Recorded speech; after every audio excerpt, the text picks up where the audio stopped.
when two amazing actors get into a relationship, one of them prevails.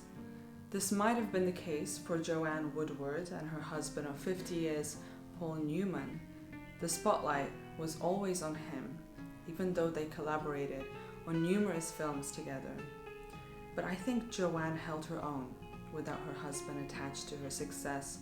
With a filmography of diverse and deep characters, she won many awards, like a BAFTA, 3 Emmys, 3 Golden Globes, and of course the Best Actress Oscar. Joanne came from a movie-loving family, hence her name given to her by her mother in honor of Joan Crawford, an Oscar winner whom you can watch a video about that I've produced earlier. It all started off with Joanne's participation in beauty pageants and local theater productions in South Carolina. She went on to study drama at Louisiana State University and moved to NYC after graduating. She studied at the Actors Studio, secured an agent, understudied some Broadway gigs, and starred in TV productions in the early 50s. That is when she met her future love of her life, her partner to whom she would be married until his death, and that was Paul Newman, who was also a starting actor in the early 50s. After receiving some attention from Hollywood while sculpting her resume in NYC, Joanne signed to 20th Century Fox and starred in her film debut in 1955 called Count, Three, and Pray. The following years, she played a different type of role in A Kiss Before Dying. It was soon after that Joanne secured a role that promoted her to a Hollywood star.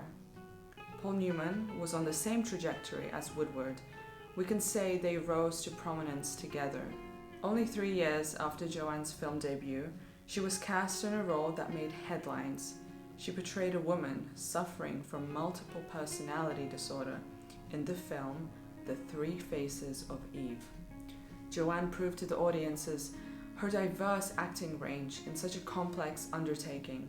At the 1958 Academy Awards, Joanne won the Best Actress Oscar for her role in The 3 Faces of Eve. She wore a handmade $100 dress to the ceremony. Later in life, she said, "I remember when I first won the Academy Award and how much I loved it. I just wish there was an award around that you could really believe in again." In addition to this major success, Joanne and Paul married a few months earlier. He divorced his wife and married Woodward 2 weeks after the divorce. They had 3 children together, in addition to the 3 children from Newman's previous marriage, and furthermore, the newlywed couple co-starred in the first of many collaborations together. That same year, in 1958, they starred in The Long Hot Summer.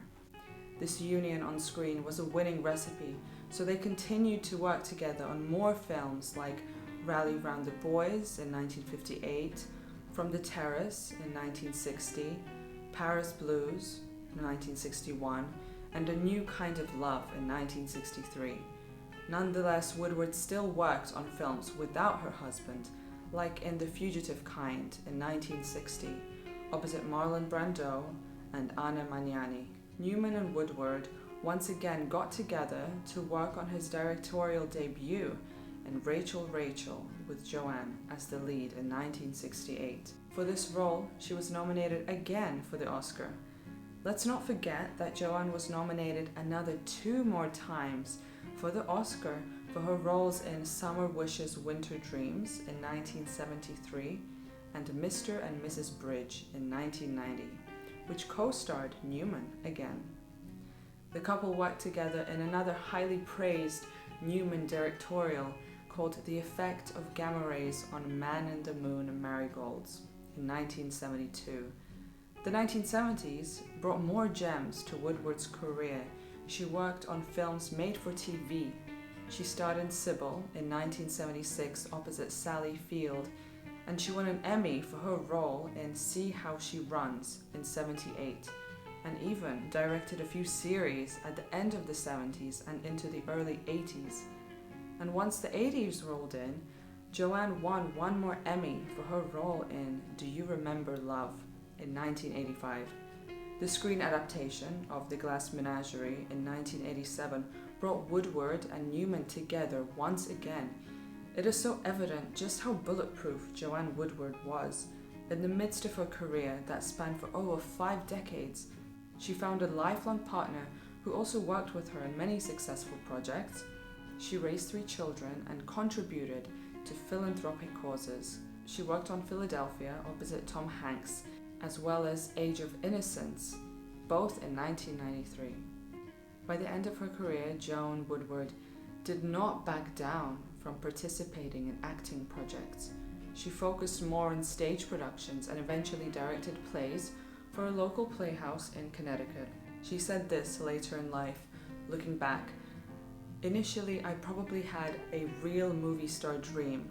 It faded somewhere in my mid-30s when I realized I wasn't going to be that kind of actor. It was painful. Also, I curtailed my career because of my children.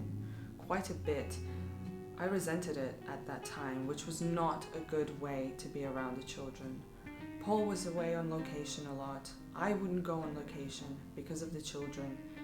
I did once and felt overwhelmed with guilt." Joanne Woodward will go down in history as a naturally beautiful, sophisticated, and strong woman. I think the success of such a high degree is because she was fearless and devoted to her craft. She said, "I'm a risk taker. I like to test myself."